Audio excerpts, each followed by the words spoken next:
let's put Chris here. Hello, Chris with the coffee pot. That came surprisingly. Hello, hello there. Thank you for having me. Greetings to Leverkusen city. Yeah, thank That's you very much. that's pretty close to Cologne in Germany. It is, yes, it is. Yeah, Yeah. and we have the best weather, of course. And I'm using my free time, my free time, emphasis, sitting on the balcony and work on new arrangements, etc. Oh, nice. Yeah, yeah. I mean, that sounds good. In Berlin, it's not that good. It's pretty cold still, but I mean, do we have even sunshine? Well, it's dark. It's dark out here. What the heck? It's not. It's what is it? 600 kilometers? It's not that far. That's not What? that far, yeah. We are too much up north here already. Crazy. Greetings to Montreal. Carter Martin. Shumi is there. Hey Lars. Lucas is there. Disco Creek. Hey, Time Walker. Oh, yes. Yeah, actually, we got new emotes for our Twitch channel, as you can see. Oh, yes, and No Sleep and Rave and all that kind of stuff. Okay, you have to read the chat to me because it's pretty tiny and I cannot read it. Maybe you open Twitch on your phone, Chris? Yes, When you open Twitch on your phone, you have the chat. I can. Yes. Yeah, Yeah. that will make sense. Possibility, yeah. I'm having a cigarette now. Yay. Team No Sleep, exactly, Time Walker. Always so chilling when I'm visiting you in your studio. So normally I'm a non-smoker or no part-time smoker, but every time I'm visiting you, Andreas, we smoke a bunch of cigarettes in your Not that you studio. have a choice. Maybe it's a combination with friendship and good music, and yeah, Yeah, then but I would love to handle it like you, just smoke if you're like drinking a glass of red wine. You don't do it every day, the whole day. You do it if you yeah, when you want to, and I very would right. love to handle it like you. Um, Possibly you should try it out. I tried already. It's not working. I stop smoke completely, or I continue Uh-huh. smoking. There's nothing in between, unfortunately. All Yeah. right, all right. So what was the first time you started smoking again? I, Ooh, I bet it I, was st- I guess it was a show, right?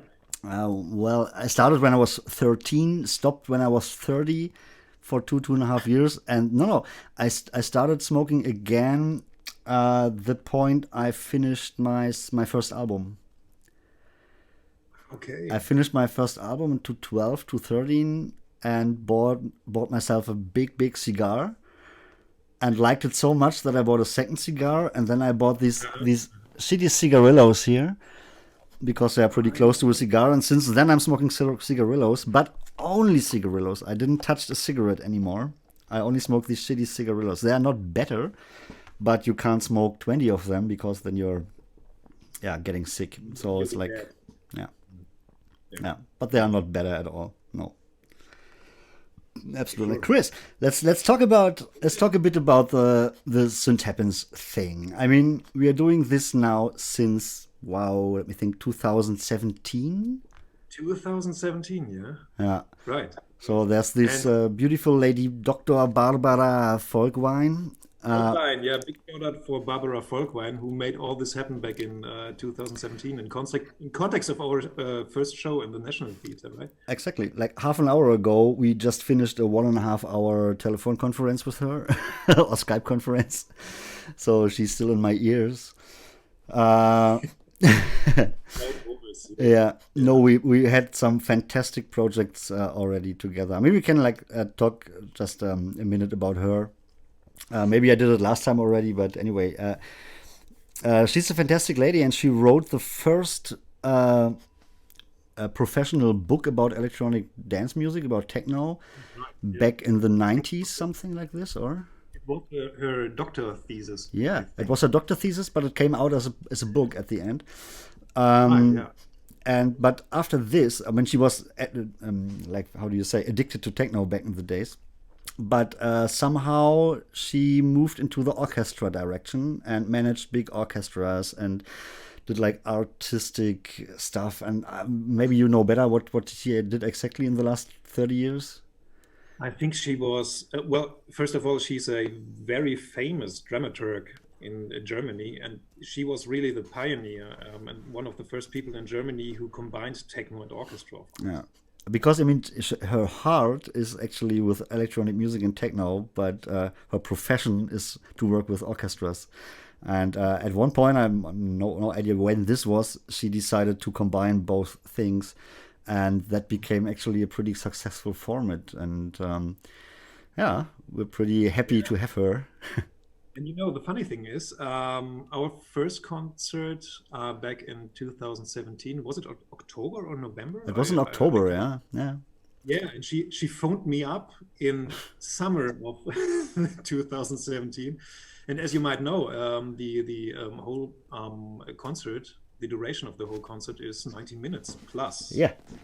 So she phoned me up and she was asking if I had the capacity to arrange this bunch of notes, etc., the whole program for a pretty good concert of orchestra and techno. Yeah. Well, I was pretty surprised, but also honored, of course, because well, this really was in my head. I always wanted to combine techno and orchestra, and so I was pretty glad she came up to me. Yeah, And, absolutely. yeah, and then Andreas, I met you in Düsseldorf together with Beth and Barbara, Yeah. and we had such a nice evening with a bunch of good red wine and of course cigarettes. Yeah, and you know, true. we stuck our heads together and created the show. Yeah, then we had to start working out of nothing, actually. So Yeah. the hard part at the beginning of the whole thing was like to find like a consensus together. You know, I had no clue who he is, who Chris is, and what Chris' musical taste is, and you know, and he maybe didn't know anything about me, about my music. Maybe you Googled before or watched some YouTube videos and stuff like this. I But did. Yes, I did. but I was super afraid because it was new to me as well. I was super afraid about Were the you whole afraid? thing. No, not about you, about the whole thing. You know, it's like, okay, I'm this techno guy, you know, sitting in his studio doing techno music, you know, being in dark nightclubs on stage, performing like a DJ, freaking out. Everybody's drunk and druggy. So, and now you are on stage with a band of whatever 60, 70 people, you know, like hardcore studied musicians. They're doing nothing else than playing this instrument the whole life. You know, there's a conductor, there's like a crowd of 1,000+ people. I mean, National Theater in Mannheim was one of the biggest theater stages in Germany, right? It's a huge Yeah, stage. also the biggest stage. Yeah, The biggest. and like 1,500 people fitting in there, and it was like, whoa. Okay, so anyway, okay, you're playing with an orchestra now. Yay, okay, so let's meet Chris. So we hit the studio for the first time, and I like played some tracks of mine. You know, I like listen to this track. This I could imagine this was a big hit. This is cool. I like this a lot. But you know, we have to figure out, or Chris has to figure out. I mean, I think his brain was like smoking already.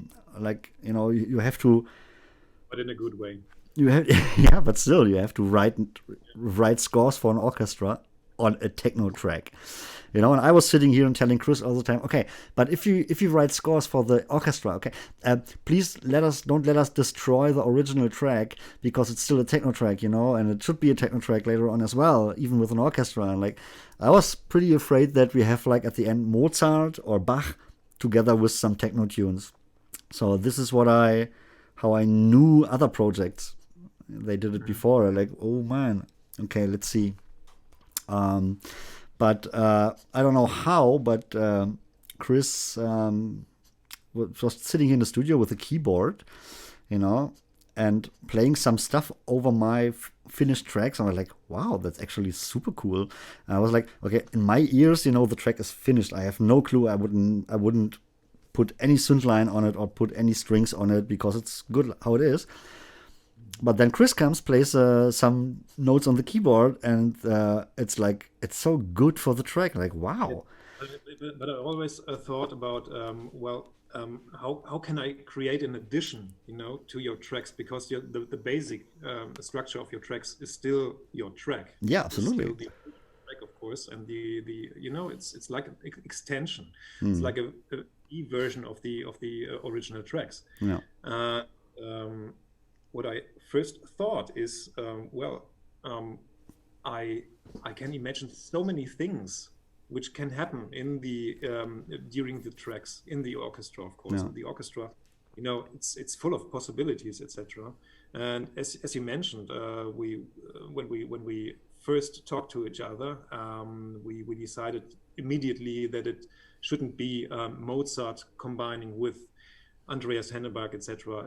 It should create something new, new material out of your tracks, and this was the great approach to all this. Yeah. Yeah. But that's working in a fantastic way.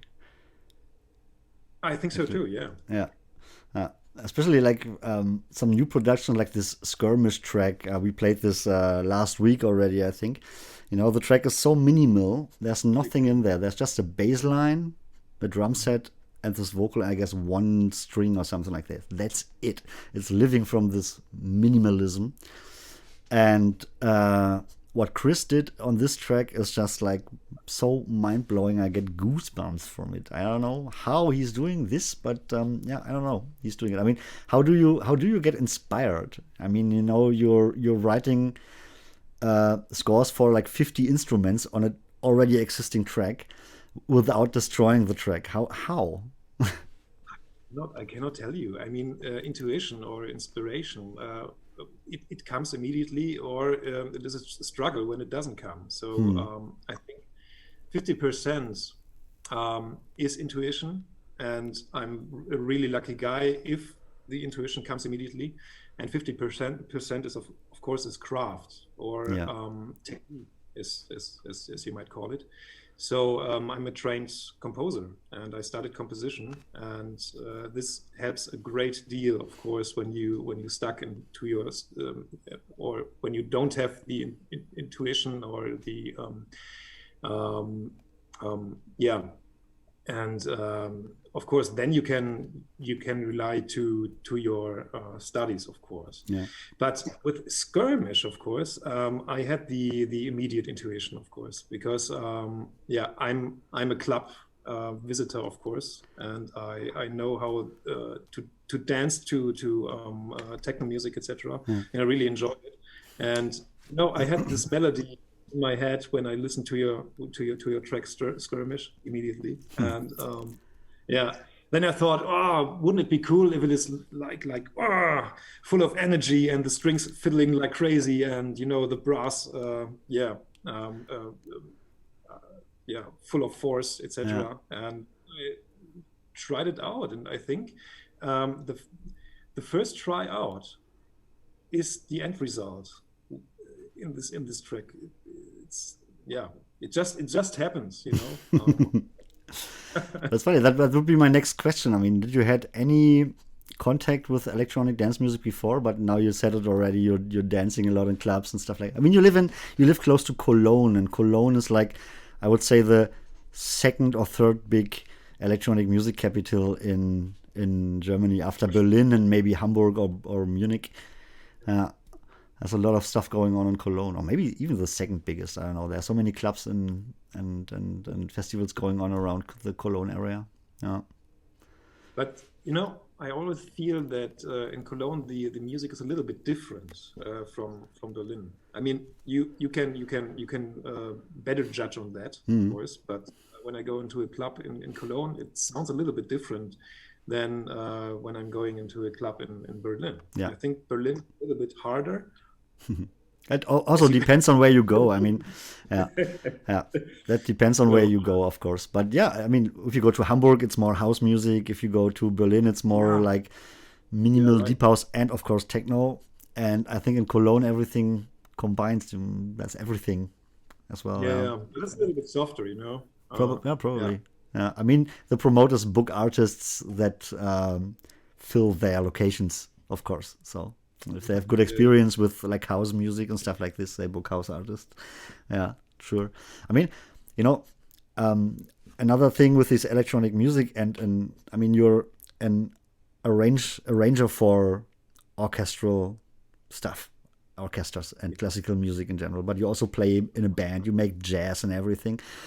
And you know, before we met, I couldn't even imagine that a guy like this exists, you know, that even Barbara, you know, who's like having an understanding of electronic music and the orchestra thing.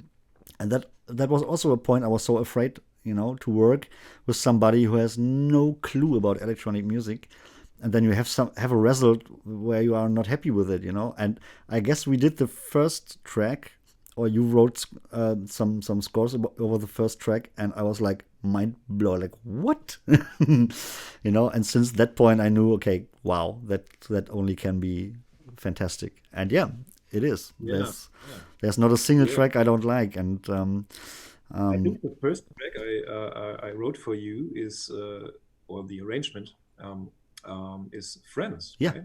true. Friends is a song from the Glitz, from our No Drama album, and that was the first track, true, because it was also after the intro, the first track from the first concert, right? Yeah. From Mannheim. Yes, from Mannheim, yes, yeah, yes. exactly, yeah. This track we're gonna play in the live stream in April as well, by the way, because Daniel is joining us for the concert again, because he's living in Rostock, where the concert is going to happen in April, and so he's on board as well. So we're gonna play a few the Glitz tracks as well. That's gonna be cool. Yeah. Totally looking forward, Yeah. Let me switch this cam here. I put you down in the corner because today I was like digging my. Right or left? Oh wait, that's a bit too far. It's like this. Today I was like digging some archives and found a lot of pretty funny videos. I mean, in the internet you only find these high gloss recordings from the concert itself, but actually I found some pretty funny stuff from our rehearsals and some studio stuff. Wait a second, when I do this, like this year, for example. My God, yeah. Sitting with Chris in my studio. Yeah. He's deep into the scores. Yes, and I didn't mention that you're filming. Yep. That's exclusive. Yes, it's a surprise. Exclusive material here. Also pretty funny. Our drummer. We have this crazy drummer, Sticks on Speed, and this guy has a rehearsal room in Berlin, like in a basement. You go down there, it stinks like piss and everything, like a band like an ordinary room. Yeah, exactly. So it's like you open the door, you know, it's a black room, completely black. The floor, the walls, the ceiling, everything is black. And then you have like 5 drum sets in there and no space and just a little couch. So, and he's sitting down there and drumming, I guess, 7 days a week. I have no idea. Such a crazy guy. I want to play a video for you guys, just some 1 minute video of this guy drumming that you know, who is Sticks on Speed. And he's like, short story about him, he's like one of the best drummers here in Germany. He wrote books or the Bible about swag drumming. In Berlin, he has his own series, his own series called Swag. The Swag Jam is the name of the event. Usually it's every Tuesday at Baderhaus in Berlin, but not now due to COVID. And he's always inviting like guests. I mean, last time I've been there, we didn't saw it because we left before, was Erika Badu, like superstar. And he's drumming with guys like this. He's a tour drummer for Sido. That's a German rap or gangster rap star. And he's also drumming right now for Contra K. That's also like a huge guy whatever. What is it like? Is it rap music, gangster rap? I'm not sure. Contra K, yeah. So he did a lot of fantastic project, and since COVID, he specialized himself on playing drums only with his feet. So he has like I don't know how many. It's like controllers he's playing with the 4 feet, with the back feet, with whatever. I have no clue. I want to show you one video. He's doing like small videos from time to time every week, I guess. I just want to show you this one here.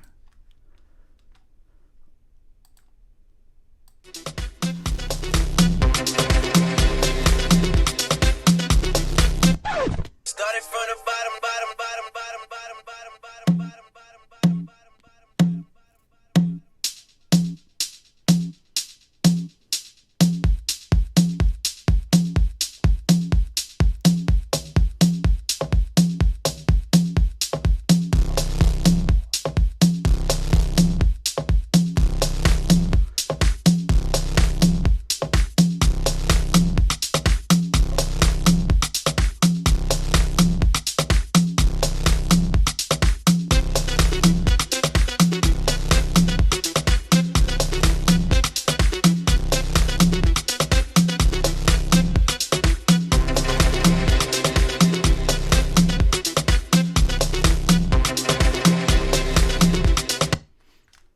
I mean, Crazy guy. honestly, I mean, how crazy is that? Of course, yeah, and he's also playing the synthy lines and the synthy bass. Everything. He's putting his synthy and the bass line and everything on the drum pads and playing like the grooves with his feet, and with the rest he's playing the synthesizers and bass lines and stuff like this. Crazy. Did it right? Yeah, it's exactly like he explained it. Yeah. And he has like videos on Instagram where he's playing like in front of a like 5K people crowd, like drum and bass solos and stuff like that. Crazy guy. Anyway, he's the drummer for our show, and this guy is taking over everything what usually comes out of my drum machines and stuff. So he's playing my bass drums, hi-hats, snares, percussions, everything.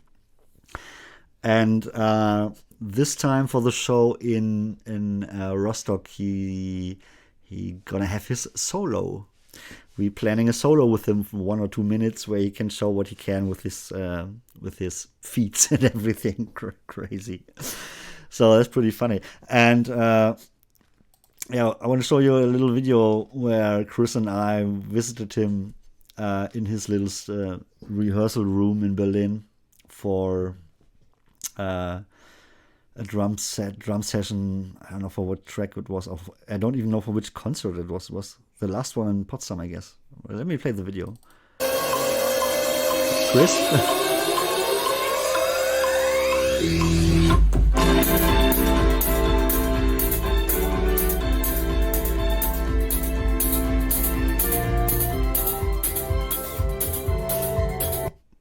Yeah. Okay. It was Duff Trip. That was Duff Trip, yeah. Right. Yeah, it was the first track of the show in Potsdam. Yeah. I mean, when we decided to include him, before that it was like everything was coming out of my machines, but before we decided to include him, we had long discussions about that, because I was afraid that he's not able to play like 90 minutes straight on time, on click, like 100%, because like when you hit techno and the timing is a bit out, especially when it comes to drums, it immediately sounds a bit crappy and a bit like, ooh, something's not correct here. But no, he's playing like a machine for 90 plus minutes. It's crazy. So Chris had to write him notes as well and scores. Yeah. Yeah, but he's a trained drummer. I mean, he studied drumming, I think, in Berlin. Hmm. And so he's a trained jazz drummer, and I think a trained hip hop drummer, etc. And of course, with Sticks on Speed, so his solo program, he's also playing, drum and bass. So everything combined, he's a perfect drummer for this project, I think. Yeah, absolutely. Yeah. Wouldn't be mentioned with working with anybody else. You know? No, wouldn't make any sense. That's so cool. Also find some pretty funny video from a rehearsal in Potsdam when we played rehearsal in the movie studios in Babelsberg with the film orchestra Babelsberg. That's one of them. I guess, isn't it one of the best orchestras in the world? Something like this, like top. Concerning film music, of course, yeah. Yeah. Film and game music, of course, yeah. Yeah, they are crazy. I posted this video like a few weeks ago on Instagram and had like, I don't know, 800 likes or something like this, because it's a pretty nice video of the rehearsals in their recording studio actually. And I mean, the studio is amazing. They have like this, it's a huge recording room. Everybody's sitting there, and then they have like a regie room, or how do you call it? A big room where with a huge mixer and some engineers in there, and like, whoa. So you control room, yeah. So you have a lot of respect when you go into this holy place, you know, studio Babelsberg. And this video here was made there.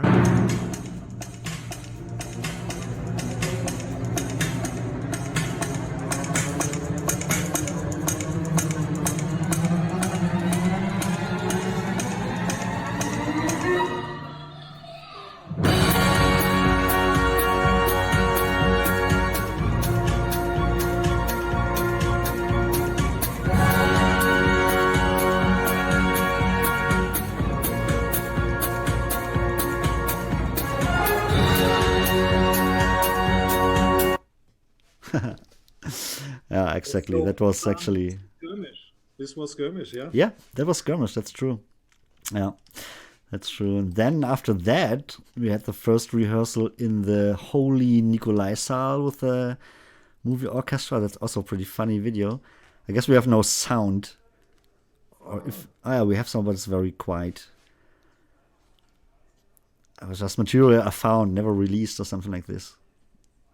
I don't even know what it is. Guess it was the day of the concert, right? I'm watching it for the first time. The day or the day before? I'm not sure. That's Styx, the drummer. Behind that is Johann Blanchard. It's our piano guy. Also belongs to our team.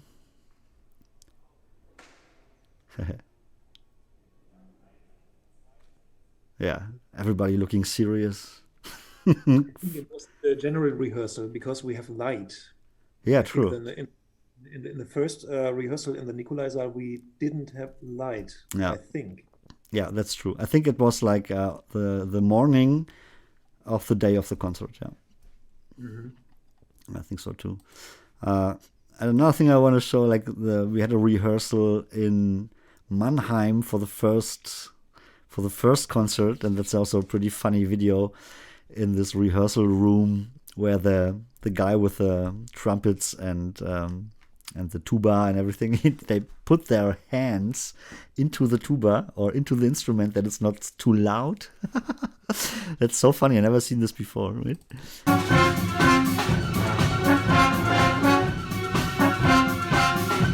French horns, yes.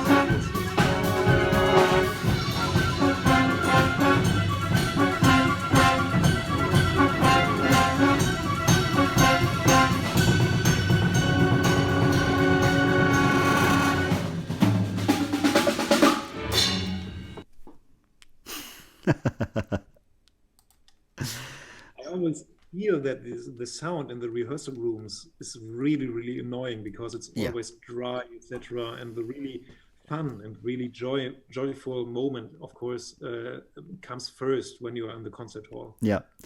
The funny thing that I had to learn in a rehearsal room is, you know, so much depends on where you are in this room.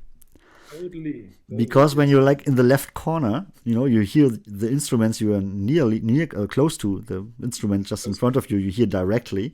But for example, the drum section, who is like 30 meters behind, you know, they have like a like a reverb of like half a second, and everything sounds like it's not fitting together. Like what? Yeah, it doesn't blend together, of course, because No. you have only have one specific spot of Yeah. the orchestra. When you are in the concert hall, all the sound comes together and blends perfectly. Yeah, Yeah. of course. That was super interesting. And the first time I experienced that, it was so annoying because I was thinking, oh Yeah, my God, they can't play on click. I That's can gonna be that's remember. gonna Yeah, be horrible, a catastrophe. yeah, of course. Yeah, yeah. Uh, Especially when when you can imagine how great it would sound in the concert hall, and then the yeah. experience out of the first rehearsal in the room, it's really it's a little bit frustrating, Yeah. but everything went well. Absolutely, yeah, absolutely.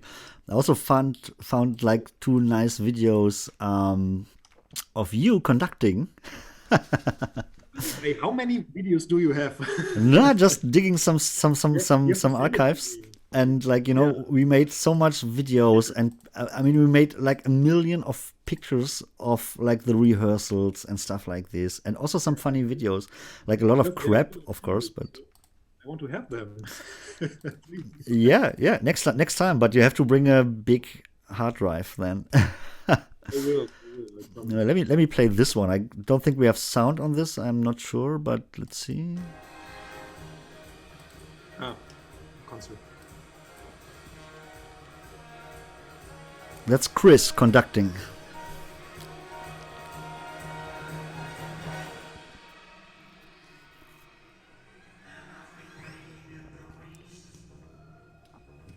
Huh.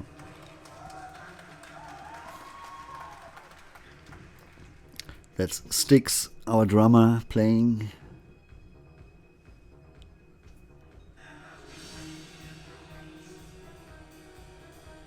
Yes, and in the background on the piano is Johann. Yeah, true. Yeah, the sound is pretty quiet. I think this is just a recording from one of our camera guys without a microphone or something like this. There's no sound. It's like really shitty and quiet, but still. There's nice pictures. It looks very calm and everybody doing his job.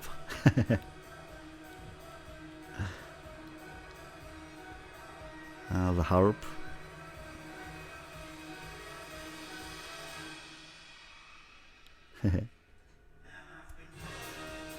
Oh, Waiting in the Weeds was the song here. Maybe it's interesting because Waiting in the Weeds, we had this track, this concert, back in Mannheim, back in 2017, Yeah. but you were not so satisfied with it. I mean, we had so much conversation about Waiting in the Weeds. This track is, from my first album in 2000. I made it in 2011 already, or 2010 even, because I made a whole album in 2010, and half a year later, before I released it, I deleted everything from this album because I was not really happy with it. The only track that survived was Waiting in the Weeds. So, and then I started a new album, and Waiting in the Weeds was still in there and was released. So I had like so many I don't know, I worked so long and so intense on this track. I played it out for 10 years then, or 8 years at that point.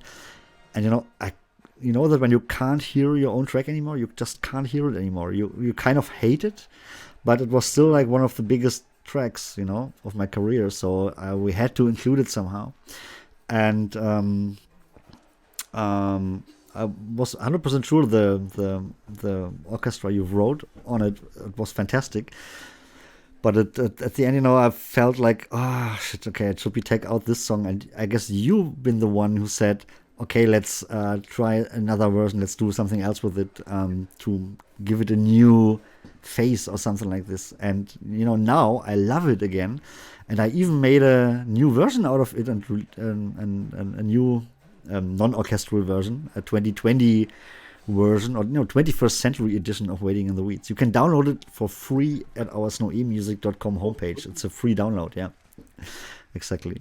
And so this is what I wanted to ask you, because I mentioned that you promoted a new version out of Waiting in the Weeds. Yes. And I want to ask you how it comes. So I don't know. But maybe it was because of that. It's not the orchestra version that I'm from. It's it's just a normal techno version, but like with fresh sounds and I still like to play the track again.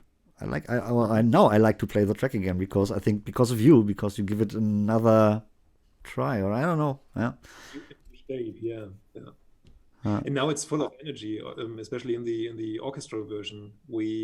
I arranged so much drive in. If you compare the first version with the version we play now, of course. Yeah. It's full of drive and it's full of energy. And I think the first version was a little bit laid back or a little bit less, in a smooth mood. Yeah. I think it improved. Absolutely. I think so too. So let's play another video I just found.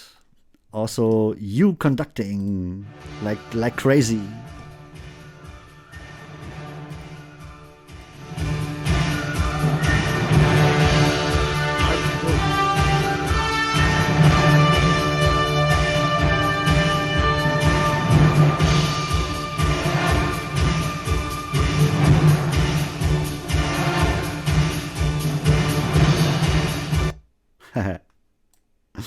Funny. Just want to talk to Disco Creek. She just wrote in the chat that Waiting in the Weeds has a lot more intensity with orchestra.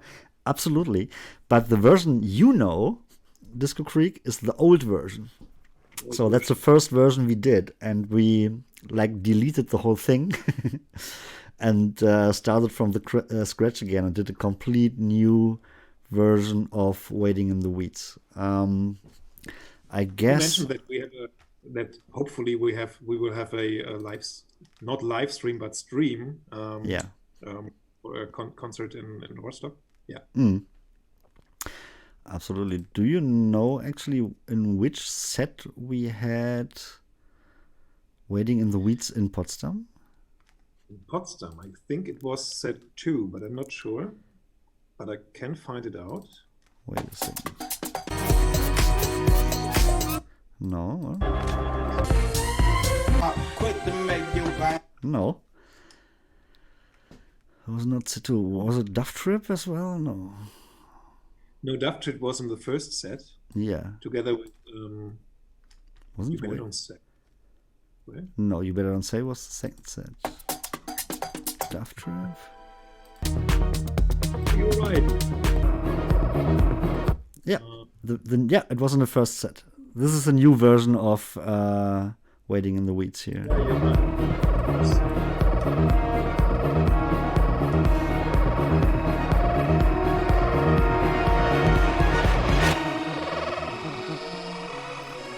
And I've been waiting in the weeds,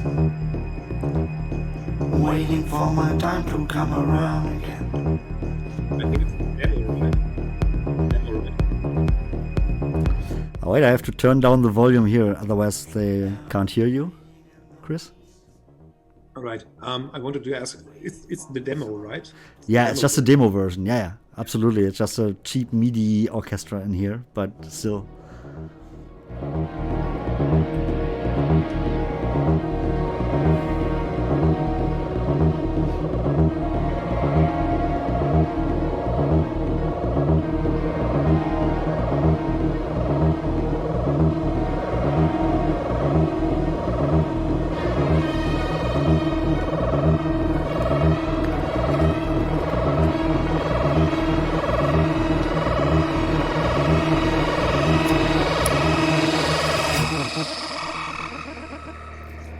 And I've been waiting in the weeds, and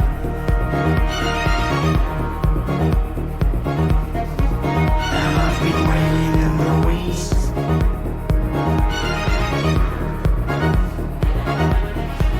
and I've been waiting in the weeds,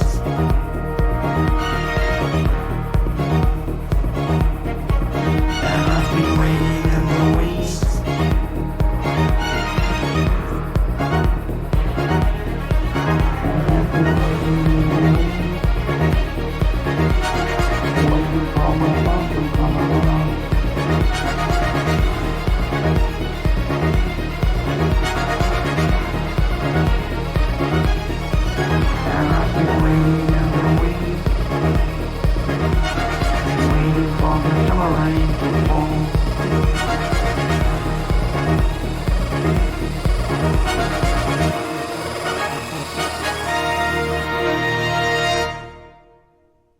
Wow. I mean, I just heard the whole drum set is missing in here. It was just a kick drum because it was like a demo version for our drummer that he can play his stuff over it. So it's like just some synths and the Live orchestra. Jan is also playing a lot of a bunch of cymbals, and drive rhythm, etc. So more drive live.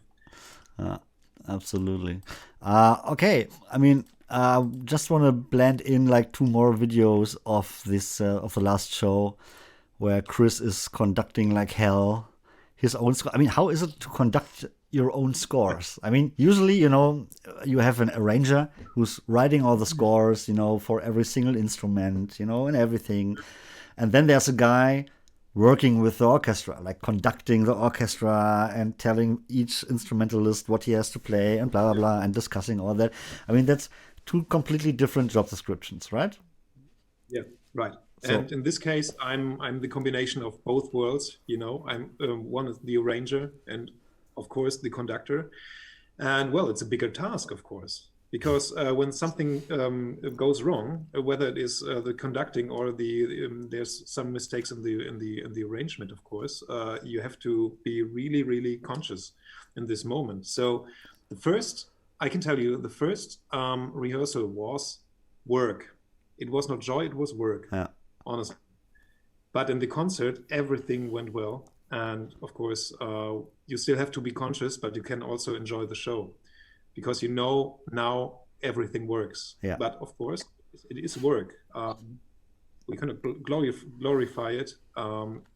It's also joy, but I mean, the special situation here is also that, we only have like 2 rehearsals. Then we have the main rehearsal at the day of the concert in the morning, and then at the evening it's the concert. That's it. There's no more like contact to the orchestra.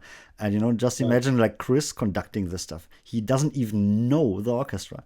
The first time you meet is at the first rehearsal. So you get in there, and if stand on the podium, and there are also people in the orchestra who doesn't like it, of course, and they show it. I mean, there are 60 plus people. You cannot imagine that 100% of the people are enjoying the show. No. Maybe with some old farts, who wanted only to play Bruckner or Mahler. Nothing against Bruckner or Mahler, but you have to be open-minded for this new kind of music and new kind of combination between electronic music and of course orchestra. And this is not in everyone's taste. So me as a conductor, of course, sometimes it's really painful to look in the eyes of some specific instrumentalists, and when they show they don't like it, so it's a little bit difficult in this position because you want to spread the joy of the music. It at the end it will be joyful for everyone in the best case. But in the first rehearsal, some instrumentalists are sitting there, waiting for the cue, and it really can be a little bit annoying. I can imagine, Every time it's the same. But I have to admit that the Filmorchester Babelsberg in Potsdam is a really, really, really great and friendly orchestra, and I had overall a great time. And of course, it helps a great deal when I'm in the comfortable situation of having a great group behind me or with me. So Barbara is doing a great job. And then of course you guys, it really helps. Yeah, I mean, preparation is everything, right? Yeah. I mean, before you hand out the scores to the musicians, you check them 10 times. I mean, mostly when I have enough time, I can check everything. Yes. Yeah, but still, I mean, you're also the guy printing the scores, so like you have the full responsibility of all that. That was Disco Creek had a question. She's asking, does the orchestra get the music in advance, or do they have to sight read? They're getting their scores way earlier. It depends on when Chris is finishing the scores, but usually they get them a month before or 6 weeks before, right? Something like this. Yeah, no, they want them. But I mean, they're not studying them. They're just overflying, I think. But most of the instrumentalists are sight reading in the first rehearsal. Yeah. Yeah. I mean, they are machines. They're doing nothing else their whole life. You know, it's like putting a MIDI cable in their anus, and then they play.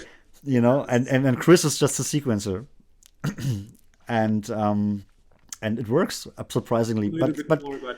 But Chris, we also had situations that the musicians in the first rehearsal been surprised about. Holy shit! It's actually pretty difficult to play that.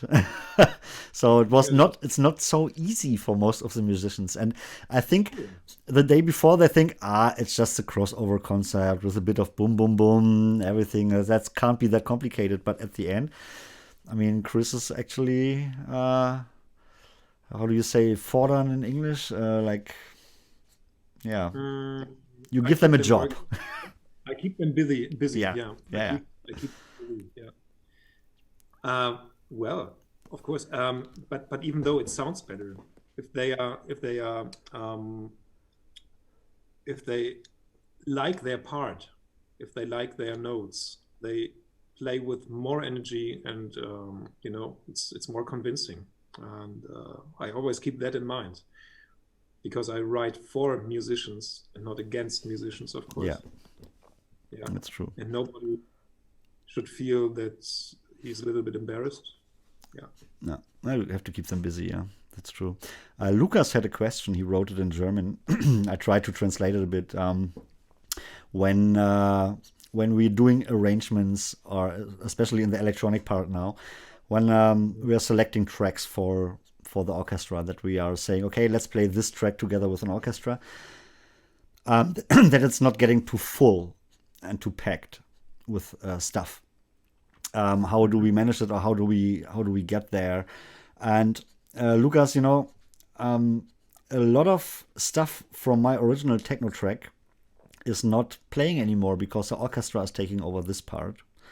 Like if I have strings in my track, I usually kick them out or make them a bit, take the volume a bit down in the mix, because we have an orchestra now can play this. Or if we have melodies, the orchestra can play this melody now with a certain instrument. It's still the track.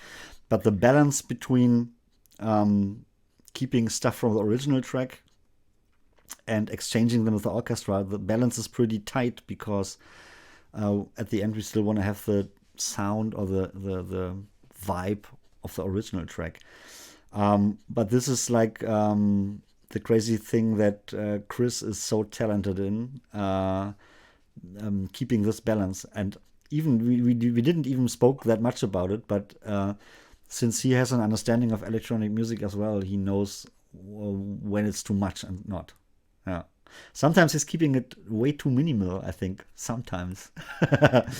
Yeah, but it's good. I mean, it's good. Everything needs a space. We also have tracks where the orchestra is the 90% and only 10% is electronics. But sometimes it's like other way around. Yeah. Yeah, of course. And, with what helps a great deal with the discussion is, of course, the ability to talk about demo versions. Yeah, true. So if you're not cool with one specific track or arrangement, I can easily override it. And we can exchange ideas via demo versions. Yeah. And this That's is true. very, very important process. Yeah. I mean, I have still so much respect of your work. So if you send me a demo version, I'm usually super happy, and I try to adapt my electronics as well. When Chris is sending me a demo, that means like he's putting a MIDI orchestra, right? They're sending me this, and then I have something that I can imagine how it will sound later on stage, so that I can adapt my electronic music to what he wrote. So it's like a back and forth until we have the final song. Yeah, that's how it works, Lucas. All right. Just want to play two funny videos of the shows in, actually two videos of the shows in Potsdam. They're not that long, but I just found them in my archives. I guess they are not online, but why shouldn't we just quickly watch it? It's just, I don't know, a minute or something like this. Yeah. Wait. Good idea. Oh, no sound. Oh, wow. Okay. This video has no sound, but Cannot imagine. oh wait, nobody's playing. It was before we even started playing. Wait a second, I just skipping. Maybe it's too young. Ah, it's too young. Yeah, exactly. Yeah. This track, funny story. For the last show in Potsdam, this show here, we decided to do it other way around for the first time. Like Chris is writing a track for the orchestra, like composing a whole new orchestra track, send it to me, and I sit here and write some completely new electronic music on it. And I think it was a pretty funny thing, and it worked pretty well. So Styx is playing some drums on it. I'm just playing actually a bass and an arp from the Moog, and that's it. There's not much in it. It's very minimalistic, but it's fun. I just want to show this video because I like the camera angle, like from very up, that you see the whole orchestra thing on stage. Yes. Yeah. Everybody has his place. This year in the middle is Chris conducting the whole thing. This here is Styx on speed, the drummer, and this is Johann Blanchard, our piano guy. And I also prepared some stuff. I also want to like introduce him to you guys a bit. Johann Blanchard. He's a fantastic solo pianist, but before that, I want to show you some more videos. This one, haha. Everybody's dancing.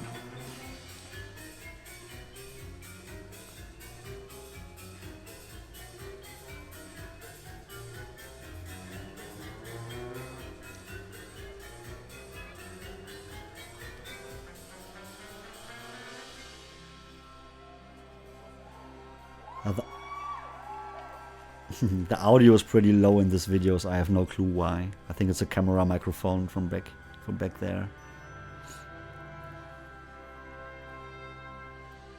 But as you can see, nobody is sitting on their chairs anymore. I mean, it's a theater house, an opera house. Usually you're sitting, you'll be quiet, but here everybody is standing on their chairs and screaming and hands up and ah! And this is pretty special for an opera house. There's still so much magic in this house, but it's a pretty funny thing.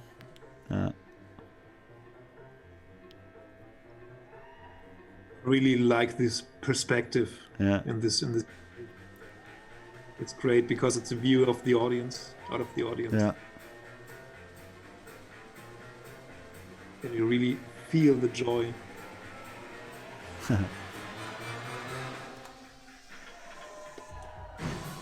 Yeah, party.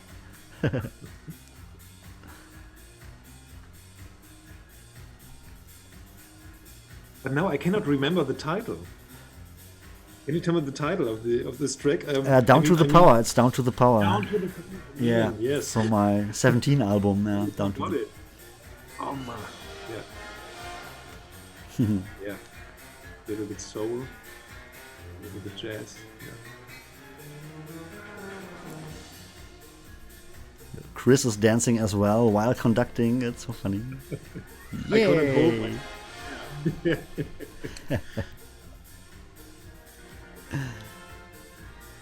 But I think it was the anchor, right? What was it? Die Zugabe, the anchor. Ah, yeah. I think The yeah.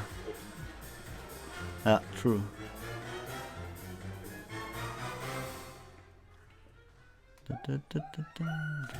Bam.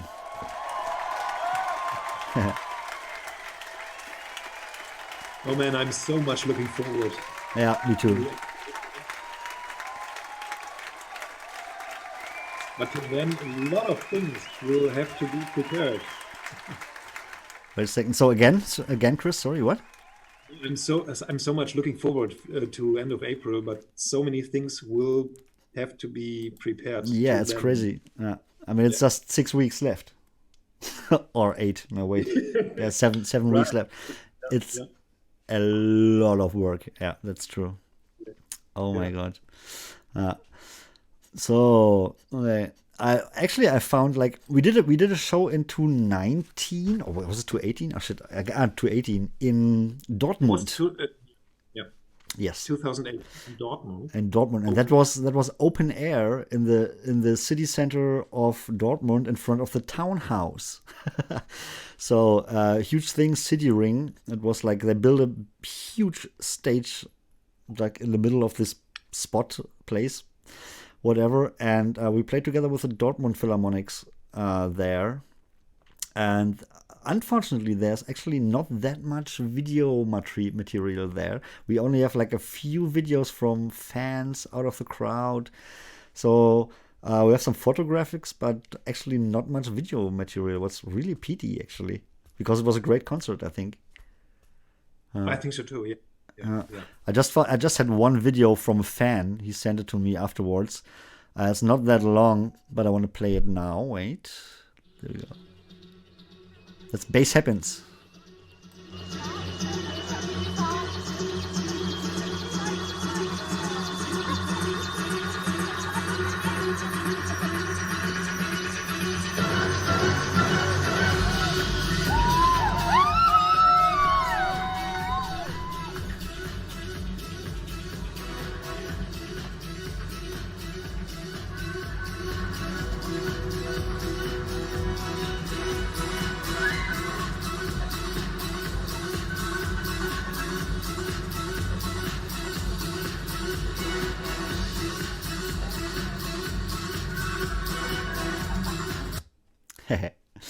Yeah, well, that's it. But that was a fun concert as well. Holy shit. First time open air with the whole thing. Yeah. Was it September or something like this? Well, it was pretty chilled. Like, I think, yeah, a day before it was raining and everything. Like, oops. Yeah. Jesus. Yeah. It was the second show. That was the second show, yeah. Okay, like I told you guys, I wanna like introduce you a bit to our piano guy, Johann Dellacher. That's a long year friend of us as well. He was living in Rostock, where the Glitz colleague Daniel is from as well. I know Johann via Daniel. And he was studying at the HMT. It's like a high school for musicians. Hochschule für Musik und Theater. Yeah, like high school for music and theater, whatever. And he studied piano, and I guess his father already played piano, and like the whole family is very musician family. He's half French, half German. A fantastic guy, and he's playing like solo piano concerts since ages, like big concerts, filling big halls with solo piano stuff. So he's not a noob; he's really a professional, an own artist, and he's digging some old scores he's finding at the attic of his dad's house, and he like got his whatever 100-year-old wooden Steinway & Sons piano out of his dad's house to his new flat here in Berlin, and crazy stuff. And we also recorded with the Glitz a track together with him for our first The Glitz album, No Drama. The track was called Yes Karma feat. Johann Dellacher. And yeah, that's still one of my favorite tracks we ever made. And of course, it had to be part of the orchestra show, of the Synth Happens show. So we sent this track to Chris. And Chris wrote an orchestra arrangement over this track, and it was just like, holy fucking shit. I mean, it's like, it was my favorite track ever before, and now it's even more favorite. It's, whew, yeah. So I think let's just listen or check some videos and listen to the track first, and then listen to the orchestra version right after. I mean, it takes maybe 10 minutes now, but I just want to show you the difference between the original track, which is already fantastic, I think, and to the version from Chris. Okay, what do we have here? That's the original. This is the original, Yeah.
Turn on the microphone again. Yeah, sorry. Okay, just sneak peek, but I want to show you the orchestra version as well. Not from the beginning. Maybe we skip in the middle or something like this. We don't waste so much time. Let's see here.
just want to say I love his face when he's playing piano. He's like so like into it. It's fantastic to watch. Totally on another level, yeah. Yeah. But I also enjoyed totally the video of the original track. I think yeah. Now I watched it for the first time. Really? No, it was like more like a making of video track. But I also like have a little video afterwards. We did a documentation about the whole album process back in the days for the Glitz, and there was also a funny part with Johann Blanchard in it. We have to watch this later because he was playing the piano not with the keys. He was playing the piano in the piano. So he's like this huge Steinway & Sons piano. He just opened it and like grabbed into it and like like crazy. That directly was on the string, in the corpus, that was also so funny. Like I just played afterwards. It's like a 1 or 2 minute snippet of this documentation. I also have to mention that Johann is not just a classical pianist, but has also a strong jazz and pop background. So I decided because it's the combination of you and Johann. With the Karma, and I decided, well, if he is the co-composer and he's got a strong jazz background, why not expanding the middle part into a really jazz orchestral thing? And now it's that great jazz / minimal techno epic suite. Yeah, I mean, there's absolutely no minimal techno in there. It was like a trip hop track. It's like trip hop, yeah, but with electronics, these dubby sub basses and stuff like this. But it became so massive, like when you're like listening to it, there's these quiet passages where you like enjoy listening, and then you have this like peaks where it's like pushing you against the wall, when you listen to it. Yeah. That was not there before. That's now just because of you. Now it has a climax. Yeah. Right. Yeah. Just because the middle part is it's reaching for this climax, and I think it really works in this version. Yeah. Absolutely. And it's always joyful to conduct it. I think.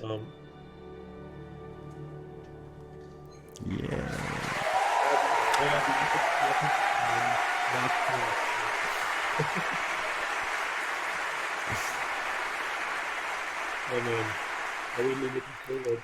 Nice. Yeah. I mean, that was actually the recording here. What we just watched was the first concert we ever did, Chris. So it was a tryout. Everything was a tryout. We never did this before. You didn't. I didn't.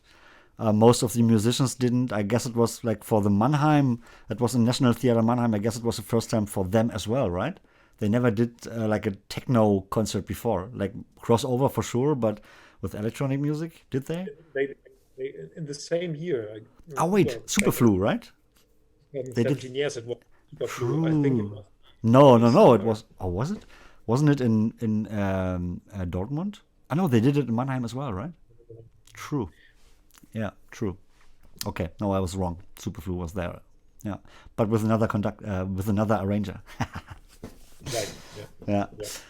That's funny. Okay, to close the Johann Blanchard topic, I just want to show you this little snippet, 2-minute snippet out of our album documentary for the Glitz. There was the Glitz No Drama album documentary thing. It's like a 12-minute video or something like this, but there are some funny scenes from this from the studio where we recorded the Yes Karma original track back in the days. I just want to play it now.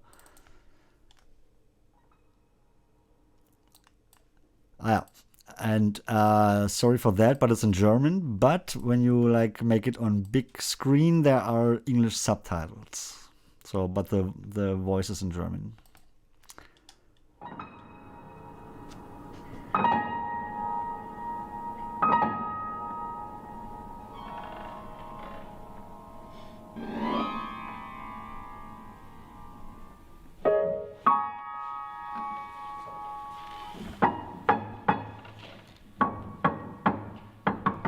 I love it. Oh my god.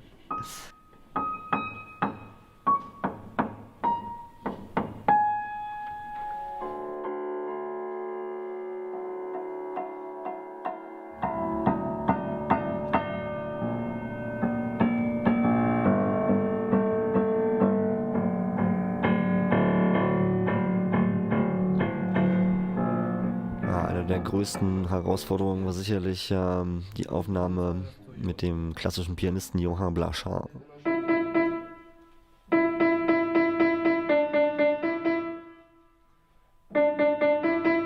Warum hört sich das so metallisch? Warum hört man so viel Obertöne? Der ist halt sonst in einem komplett anderen Kontext zu Hause. Ne? Jetzt ernsthafte Musik und Elektronik zu verbinden, klingt einfach, aber die Ansprüche und Unterschiede sind gigantisch in jeder Hinsicht. Ne?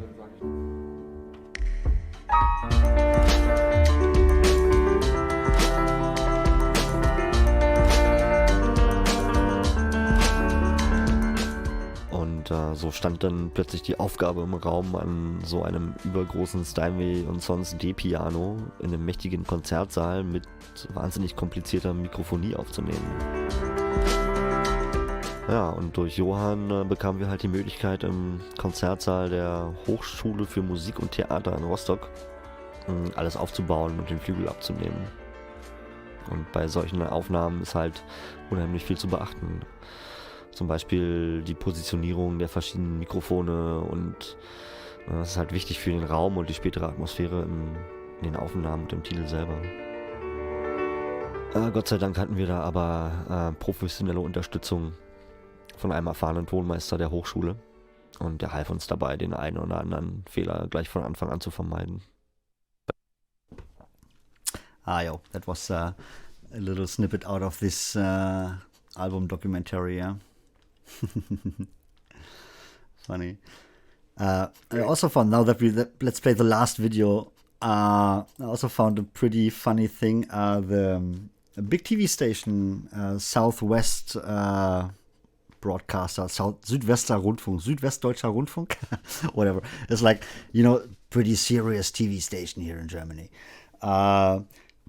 They came to our very first concert in Mannheim in 2017 and filmed a bit and interviewed us, and that came actually in the news, in the normal 20 or 8 p.m. evening news channel, and it's local news or something. Local news, yeah, I don't know. But sorry, this is only in German, but it's not that long. It's just a 2-minute or something like this thing. But it's pretty funny because they're telling the story about the combination between electronic music and orchestra in a completely different way. It's so funny because our point of view is like, yeah, we're combining techno with orchestra, fat, yeah. And just how they speak about it is like, yeah, and then there are coming people to the, to the orchestra house. They're used to hear Bach and Mozart, and now they have techno there. Oh my God, does this work? And then you have the techno people clashing into the orchestra people, but it's funny and it's interesting. Anyway, just watch it. The Germans will understand. The non-Germans maybe not, but we can pick out the highlights later on. I just play it. Oper. Stundenlanges Gesinge in seltsamen Kostümen und man hat Mühe, bei der Handlung mitzukommen. So hört sich das aus dem Mund von jemand an, der mit Oper nichts anfangen kann. Oder vielleicht besser, noch nichts. Das Mannheimer Nationaltheater will in der Opernsparte jüngeres Publikum anlocken. Seit einem Jahr stellt sie ihr Orchester deshalb für Live-Konzerte im Opernhaus zur Verfügung mit bekannten Stars aus der Pop- oder auch Techno-Szene. Am Wochenende war Saisonauftakt für diese Reihe und mein Kollege Eberhard Reuss war für uns dabei. Techno-Pop im Opernhaus.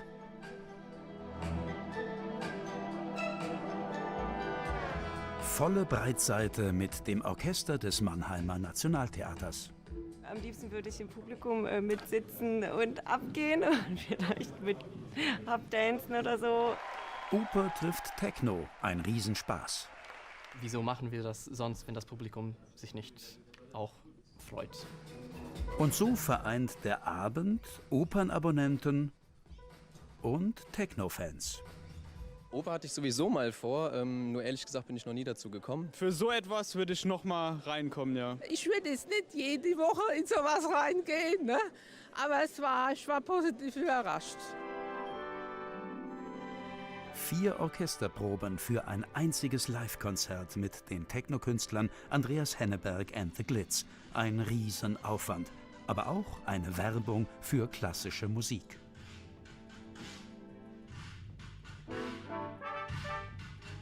Am Ende ist es ja das Ziel, Leute in Opernhäuser zu bekommen, die sonst nicht in Opernhäuser kommen.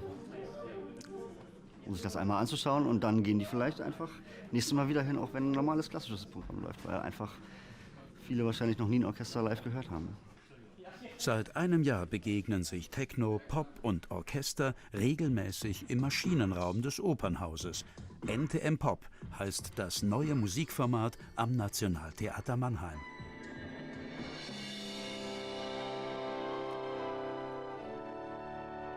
In einer Stadt wie Mannheim, also wo der Pop zu Hause ist, das war die Idee und gleichzeitig unser Orchester und unser Publikum mit etwas zu konfrontieren, was nicht alltäglich ist.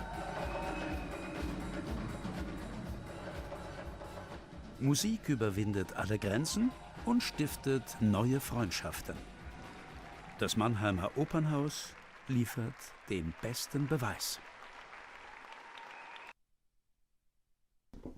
Yeah. That was funny. Oh my! By the way, thank you guys for the tip and donation. I didn't saw that before. Disco Creek and Lucas, thank you so much, guys, for the tip. That's really appreciated. Thank you. Yeah, Chris, this guy here, Matthew Too Good. That's his real name, Too Good. It's a guy from Melbourne, Australia, and he was the leading conductor of the National Theatre in Mannheim back in the days, right? He's doing something else now, right? He's not in Mannheim anymore. He's not in Mannheim anymore. I think he is the general music director in Basel right now. Switzerland. Okay. Yeah. Nice. But it's a funny video anyway. I mean, well, it's always a little culture shock for people who are not so familiar or used to hear modern minimal techno or this kind of projects. And yeah, it's always funny how they judge over such yeah. I mean, of course you have the older people, they have this yearly subscription to the theater, they can go whenever they want to. And I don't know, out of my point of view, it must be interesting to see something like this as well. If you're used to go there for classical concerts and there's something else going on, I mean, isn't it interesting? Maybe they are not that open-minded. I can also imagine, no clue. But I would think that, I mean, you saw the older lady there talking like, she said she really liked it, but she wouldn't go every weekend. I mean, of course not. Of course. Yeah. But yeah, it's interesting to see. But on the other hand, we got so much feedback from people who never been in an opera house before. Never, ever. Because there was no reason to go. I mean, most of the kids nowadays, they go to opera houses when their parents take them there. Hey, okay, we are going there now watching a classical concert. And most of the kids saying, oh my fucking God, shit, why? But I think this kind of stuff we are doing here is, I wouldn't call it education, but I mean... No. But it's a combination of both worlds, and something new happens, Yeah. So this is always the thing when I think about synth happens. The term synth happens is symbiotic, the combination of both. And something new evolves, and we develop something new. We create something new out of it, and something which is, which is all right. I mean, I just see, you are the intendant or the owner or whatever of such an opera house, So it's a magic place. Magic happens there. So you dress up when you go there as a guest. You dress up, you pay a lot for your ticket and everything. You drink champagne before in the lobby, blah, blah, blah. It's a bit of kind of magic in these houses. And if you are the boss or the intendant of such a house, you want to keep it like that. So, but at the same time, maybe you understand, okay, damn, my target group is like dying because it's mostly older. Yeah, it's mostly the older generation. So at some point, you have to think about, okay, how to can I pull the younger generation into my concert house? And I can imagine the more special their shows are getting, like special, like some super nerdy classical music, the less people are coming. Probably, if you play like Mozart's or whatever Ninth Symphony, everybody knows that. More people going maybe because it's popular, but Right. But on the same page, you still don't pull young people in there. And in this German interview we just heard here, the younger guys there said, "I'd never been to opera houses, but for this kind of stuff, I would go again immediately." And that's like, wow, that's actually exactly what we want to do. And that is also a point when we are trying to sell our show to opera houses, what we are saying, like, right, Chris? I mean, okay, maybe it's not the music that belongs to an opera house, but you pull so many new faces into your house that maybe going next month again for a normal classical show, you never know. I think the border to go into such an opera house is pretty high because you have to dress up. You maybe make this at Valentine's Day with your girlfriend or something like this. I don't know, but not even. Like I know so many people never been to such an opera house, even if they are into music. Yeah, and there's so many conservative cliches and issues, of course, in your head when you decide to go into a opera house, of course. And then you're so impressed in a negative way for all the culture. Culture means pressure, of course, because it's conservative, etc. And I think this really keeps younger generations away from opera houses. Not every, of course, but the majority. Is judging. Has issues. I think. I think so. I think so too. I mean, you still have houses like the Berlin Philharmonics, for example. They would never let us play there with the Berlin Philharmonic Orchestra, for example, because they have a full house. But Berlin is also like full of tourists. They go there to see that. They don't have any problems. But there are so many houses in all over Germany that have they are struggling, and they are financed by the state, kind of. And even the state is saying, "Hey guys, you have to get people into your house, otherwise we don't finance you anymore." And blah blah. It's a long way, but I think still a lot of people, or a lot of intendants. I don't know what the English word for intendant is. I have no clue. Like the boss of the whole thing. I didn't understand yet that that could be a way to get fresh faces into their houses. On the other thing with the COVID situation right now, before COVID, it was impossible to record like audio or video of a show. Like this here, for example, was like, I don't know if it was even legal. We just did it, kind of. We didn't, we just did it. Yeah. But usually you have to pay a shitload of money. Like the rights, to get the rights for the show, it's like 10,000 euros or something like this, just for the audio. And for video, it's another 10K maybe. Then you have to pay the production company who's doing the video and stuff like this. It's great. It's so much money. And like a live stream or something like this is like impossible to get. But now since COVID hit and all the houses are like thinking, okay, we can't do shows now. So what are we actually doing? It was a good chance for us to überzeugen, how do you say in English?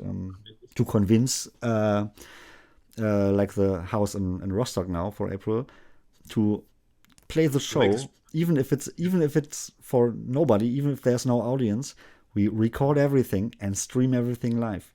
They don't make any money with it because they don't sell tickets, but they are doing something, and we can stream it online and live, and it stays online, and so many people seeing this, and maybe going to the concert next time. Promotion, of course, for the theater and for the orchestra, of course. Yeah. Exactly. It's a big promotion for the house, for the orchestra, for us, for everybody to get this online. On the other hand, there was always the concern. It was also your concern, Chris, at the beginning. That when you have this online, then it's online, and it's not no surprise anymore when you go there, because you know it already, and for free. That's the other hand. Okay, yeah. This But is always the thing, especially in the COVID pandemic, everyone wanted to improve their, streaming abilities, etc.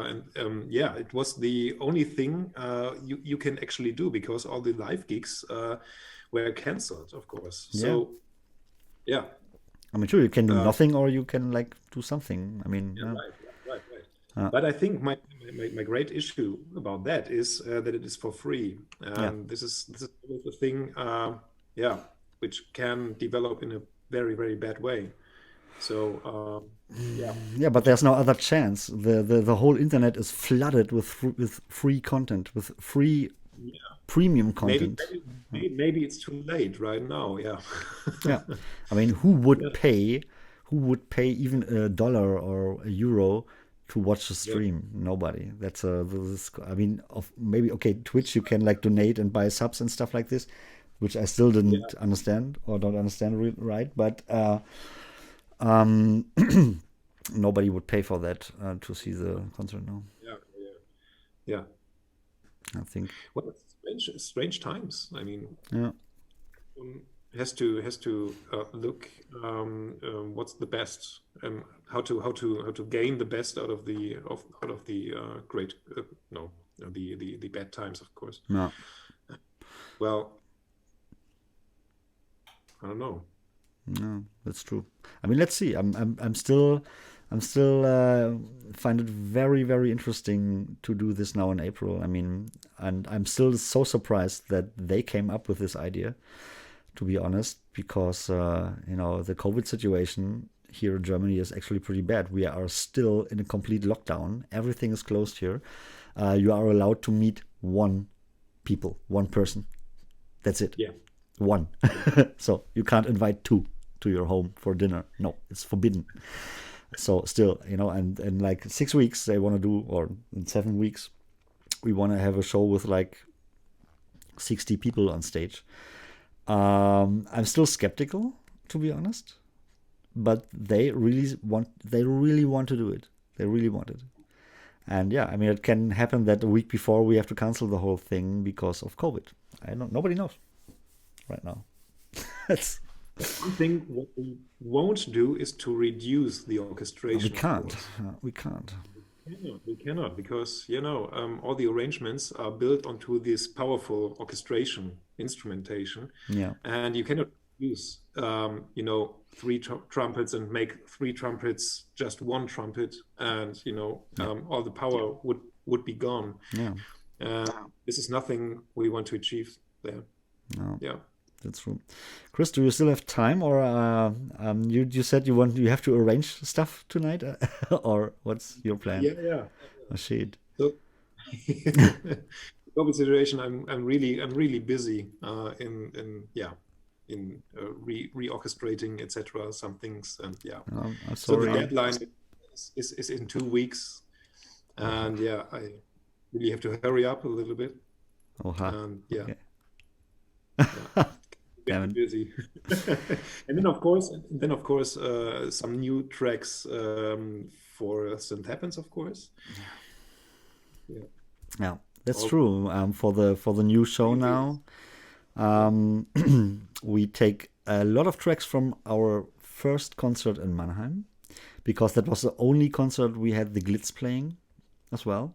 The Mannheim show, you all know, it's on YouTube, on Spotify. That was Andreas Henneberg and the Glitz with my friend Daniel. This is why there are so many the Glitz tracks in there. In all the other shows, there was no the Glitz.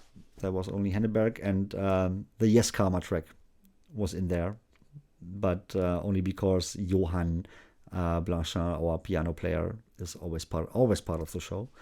So, and it's kind of his song, so it's in there, of course. But this time in April, we have Daniel with the Glitz with us, and this is why we are playing a lot of Glitz tracks as well. but also some of my new tracks like Skirmish, the orchestra version is in there, and some more new tracks. It's only Skirmish, right? And Yeah. The new version for Wedding in the Weeds. true, and the Micronaut mix, right? Yeah. Yeah. And one new track which we Yeah, the Utter Boys. There's yeah. There's one track I just made a few weeks ago and signed it to a Berlin label, Ritter Butzke Recordings. Release will be in May, June or something like this. It's not even released, but there will be also an orchestra version then. Yeah, true. You did it recently. Okay. I just did it recently. It's not even released. It's I just signed the contract like last week or something like this. Great. Yeah. All right. Yeah. So hopefully we can record everything there, and then Disco Creek. Then there's also a Skirmish version there, a good Skirmish orchestral version with a hopefully good recording. Let's see. She's a great fan of the version. Yeah, she is. Yeah, I think I mean the main problem with the recordings on such a small stage, or I mean the stage is big, but if they have so many musicians on there, it's small again. The big problem with the recording is always like, when you have the string section playing quiet, and just next to the string section you have the brass and the woods, and they are so loud, and you have the brass and the woods also on the microphones of the tiny strings. So the recording at the end is pretty difficult to sort out everything and to mix down everything, because you have kind of everything on every microphone. And in Mannheim we had the situation that it was a big concert with like 1,000 people watching in the thing, and you can't put the microphone directly in front of the instrument. That's just chaos. So but this time, if we don't have a big crowd in the location, we maybe can put the microphones a bit closer to the instruments and have a better recording then. I mean, live recordings are always difficult, always. Totally. Especially in the context of an orchestra, because of the microphonation, etc., and all the different signals, and as you mentioned, the trumpet signals, which are also on the microphones of some tiny instruments like flute, or a bunch of violins, etc. And the mixing is also a big task. Absolutely. I mean, I did this before the whole show in Mannheim. I tried to mix down, and it was a pain in the ass.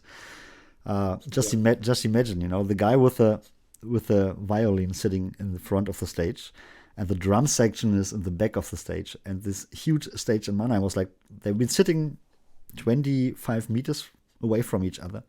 So when the drummer hits the snare, you have that on the microphone 25 meters in front on the string. But there's a delay in between. It's just 25 meters, but it's a few milliseconds of delay in between. So if you put these two stems together, you have this delay, and you have to sort out the delay, but then the timing is not correct anymore, and all that kind of stuff. It's crazy. This would be a very good question concerning the recordings in Mannheim. How long did you really sit down onto your desk and cut the orchestra? How long did this process? Because you did it all yourself, by yourself. Yeah. I mean, first of all, after the concert, I went on holidays to South Africa, to Mozambique. To Mozambique for 2 weeks on a small island between Madagascar and Africa, and I bought a book before orchestral mixing, and had two weeks of reading like 300 pages of how to mix an orchestra. So then I went back home with fresh ears and spent like 1 week of cleaning the stems, because when the instrument is not playing, you have like the chair is like, or you have so many different noises in there, or people screaming or whatever, to cut out all this kind of stuff. Huh? Did you do it with the gate? Yeah, but a gate works maybe on a brass. or on a Yeah. percussion, but not on strings and stuff like this. It's not working at all. And I think the worst part was like noise reduction and stuff like this, cutting out all the low frequencies from the strings, for example, and stuff like this. And then the mixing part is like panning. Like, it's panning with an orchestra is pretty, like, there are laws and do's and don'ts. Right. Yeah. Yeah, absolutely. And you can orientate, of course, on the traditional seatings. Yes. The violins are left, and then comes the second violins, and then the violas, etc., and they are stacked. Exactly. Yeah. And I tried that, but at the end it was not sounding pretty good, I think. It was not, how do you say, not round. So at the end, I did so many don'ts, like put this instrument there and put this instrument there, because we had like the piano was when you look onto the stage, the piano was on the right, the bass was on the right, the cello was on the right and everything, and the strings on the left. So you had this powerful bass and cello section, and even the lower brass has been sitting on the right. So everything what powerful was on the right, and everything else, like a harp and the strings, was on the left. And that was sounding, in combination with the electronic, it was sounding a bit weird. So, and this is why I gave them different rooms. So what did you do? I don't remember, but I think I put the bass more or less in the middle, and the cello section as well, and the lower brass stuff. No, the cello been on the right and the strings on the left, but the lower brass and the bass section was in the middle. Yeah, stuff like this. Piano was on the left, harp on the right, and yeah, exactly, stuff like this. Just to have a round up at the end of the whole thing. But my ear's been bleeding. I spent, I guess, 1 week on cleaning everything and 1 week on mixing, or 2 weeks on mixing, and I still wasn't happy. And then I sent it to the guy who recorded everything, and he said, "Yeah, well, it sounds like electronic producer mixed orchestra." Oh, okay, thank you. That's what I wanted to hear. He wasn't a little bit because he didn't do the job. Well, he tried, but he went on the whole thing like a classical. I mean, he's a studied sound engineer for classical music, but it was absolutely not my cup of tea. It sounded horrible in my ears. It was too friendly.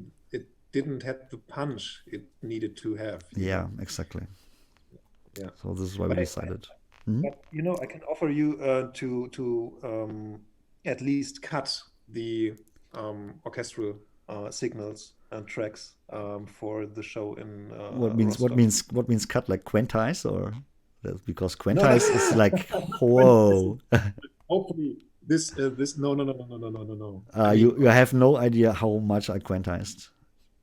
Oh yes. Oh, really? Yes. You don't hear it in the room, but like I quantized everything. You have good plugins. I mean. No. I quantized everything manually. There's no plugin which quantizes your No way. With a cut. Yes, absolutely. Yeah. All right. Takes ages, stem by stem by stem by stem by stem. Yeah. But hey, that's what it is. It's fun at the same time as well. But it takes a lot of time. And it depends so much on the recording, and the recording in Mannheim was shit. And this is why it took so many time. Not the recording, but the audio signals, I think. And Maybe, yeah. Of course, it's live, and live is live. I mean, there were mistakes from time to time. No, not the music. I mean the recording itself. The microphone positions and stuff like this been shitty. The music was fantastic, and the whole orchestra thing. The recording was just not good of the single stems. If you put everything together, you'd have just noise, because every microphone also records noise. I mean, we had like 80 stems of something with, there was so much noise. It's like potentially doubling each other, the noise. Why I asked if you had built in a gate or something like this to reduce the noise, but most of the stems I cut it by myself and cleaned them by myself. I did some noise reduction on some stems, and like a lot of filtering and blah blah. Yeah, but it's fun. It's a learning process, So, all right, guys. I think. It's around 8. I want to close this close down this session today with Tuyon. Tuyon is a track Chris wrote and sent it to me as an orchestra demo. I put some electronics on it, and I think that's a nice way to end this session. Chris, thank you so much for joining, for giving so many insights. Yeah, of course. Every time. Yeah. I mean, yeah. And sorry that we've eaten up your time, that you can't work. I mean, it's 8 No. It's 8 p.m. now. You really want to go up there and work and arrange, or you have to? I've got so many ideas and energy. Oh wow! And always chocolate, which keeps me going. I'm gonna hit the couch now. Fair enough. I mean, yeah. For your time. Yeah. All right, guys. Chris, thank you so much. Thank you, guys. So maybe we do this again. I don't know. I mean, we are, as soon as COVID allows, we are. I think we are sitting in the studio together again sometime soon. Maybe working on our skirmish recording. I don't know. That's the big plan, to have a good recording of Skirmish. Of course, we want to release it, right. The orchestra version. Yeah. And we also have like big plans for 2021, new shows coming up. And there's a lot of interesting stuff going on. And when Chris is in Berlin next time, and maybe it's a Wednesday, we can hit the studio, turn on the stream, and just like let it go, and you can join us while the magic happens. Yeah, I would love to. Yeah. Great. All right, guys. Chris, have a nice evening. Don't work that much. Sleep is important. Oh wait, don't we have this news? I will take care. We have a new smiley actually on the channel here. No sleep. Yay. No sleep. Yeah, this is my smile. Yeah. It's designed for me. The no sleep smiley. All right, guys. I'm saying bye-bye as well. I'm playing Tuyon now. The track Chris wrote for the Synth Happens show. And after that track, we're turning off the stream. Chris, thank you so much. I put you by the side now. Choo choo. And enjoy Tuyon. Ta-da. Woo.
Also, I have to say quickly, the drums in here are just very, very cheap MIDI drums. That was actually the preparation for our drummer.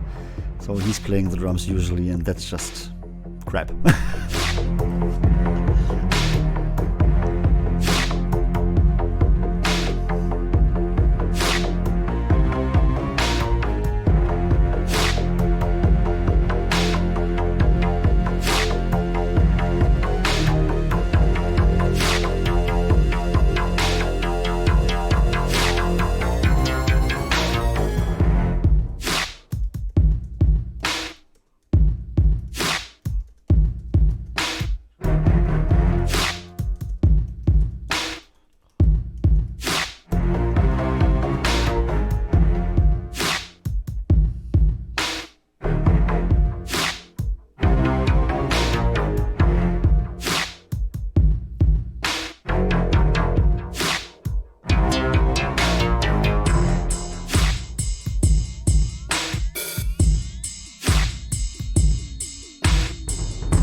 So that's it. Thank you guys for watching.